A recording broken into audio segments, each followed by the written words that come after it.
Ah, Magandang gabi po 'no. Malapit na po ang Pasko, so sana magmahalan tayo, magbigayan tayo 'no, lalo sa ating mga kababayang mga nasalanta ng mga panahon ng bagyo. So sana naka-recover na sila. Pagdating naman sa mga korap, eto nagiging issue sa ating bansa, sana naman magbago na kayo. Dahil alam niyo po ba kung anong problema sa inyo? Mayaman na kayo, eh. Hindi niyo na kailangang magpayaman.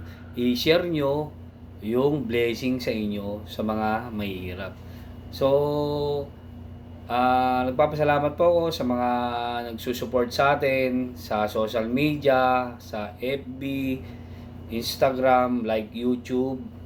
Hindi po tayo naghahangad na kumita o sumikat. Kung ano lang po yung naisip kong ipopost ko sa aking vlog, nagpapasalamat po kahit papaano na maliit may views ako.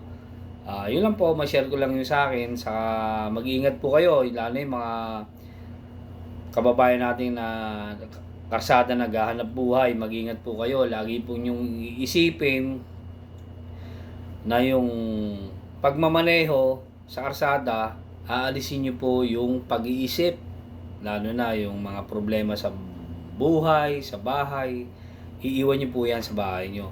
So, ang gagawin nyo lang po, magmaneho lang po kayo, magmotor kayo, o etc. na lagi nyo po isipin yung maging happy pagdating sa karsada. Huwag nyo pong iisipin yung may problema kayo kasi diyan po nagkaroon na aksidente.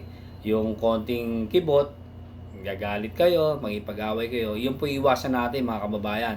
So maraming salamat po sa mga nagsusupport sa akin, lalo na sa YouTube.